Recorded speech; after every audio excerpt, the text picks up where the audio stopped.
Hello everyone. Today we are going to be looking at how to format a paper properly using APA format. Now this is really important to keep in mind that these instructions apply to APA formatting. If you have an instructor that utilizes MLA citation style or Chicago style, then you will need to go by those instructions.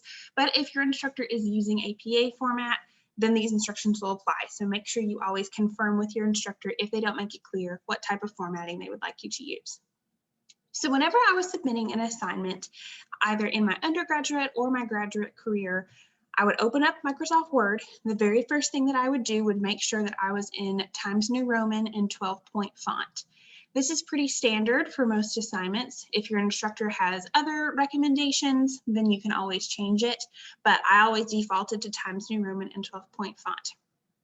Then where it says paragraph, I would click this feature that's line and paragraph spacing, and I would make sure to remove space after paragraph. That got rid of any extra space that would automatically come after a paragraph.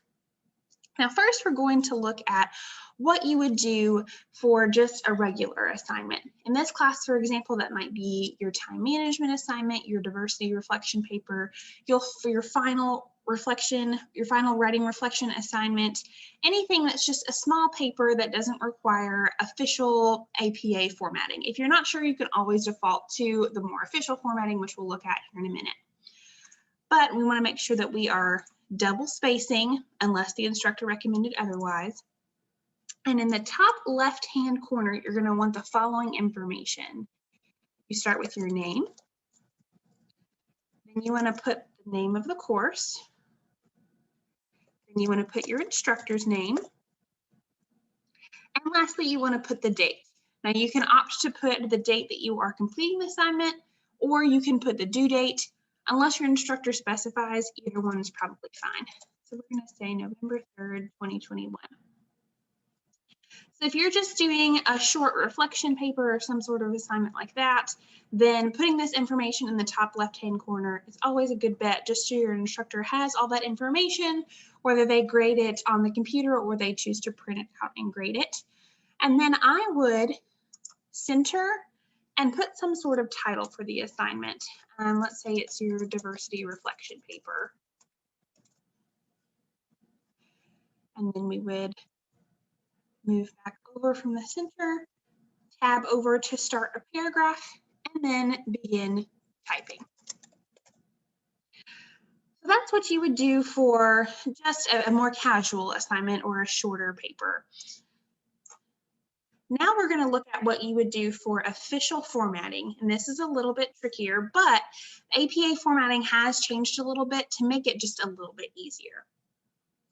So with an official paper, with the official APA formatting guidelines, you will need what's called a running head.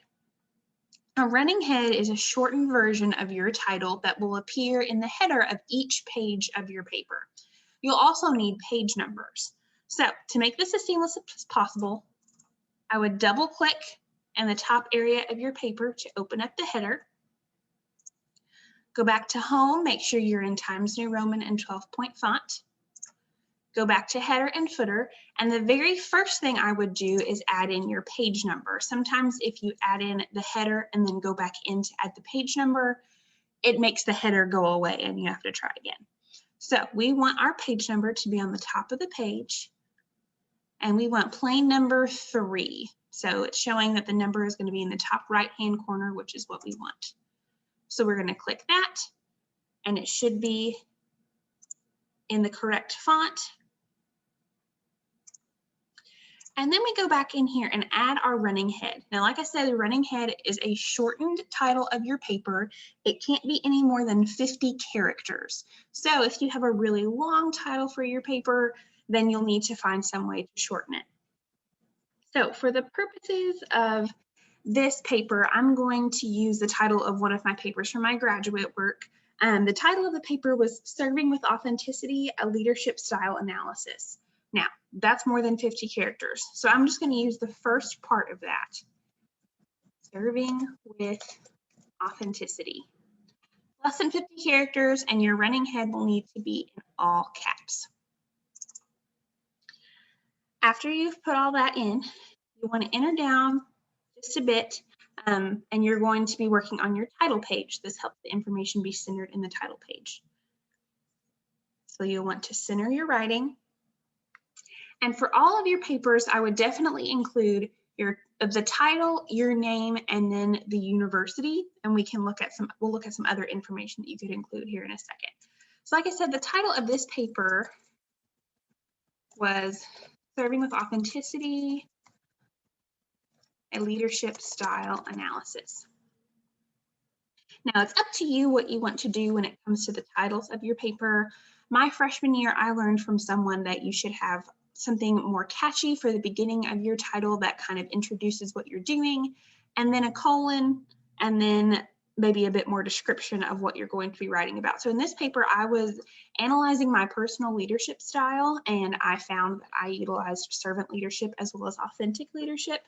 So Serving with Authenticity was my more catchy title, and then I had a colon and went with a leadership style analysis. You don't have to follow those recommendations. That's just something that I learned that I've always used. Then you'll want to put your name, and you'll want to put the title of the university. Now, there's other information that you can also include. You can include the course, you can include the instructor name, and you can include the date. Again, that could be the date that you are writing the paper, or that could be a due date. Your instructor may let you know specifically what they want on the title page, but if they don't say, as long as you have these first 3 items, I think you'll be fine, but there's no harm in adding in the extra information. This is all according to the Purdue OWL website. This is the information that it says that you should list on a title page for your student paper. Now we're ready to begin writing.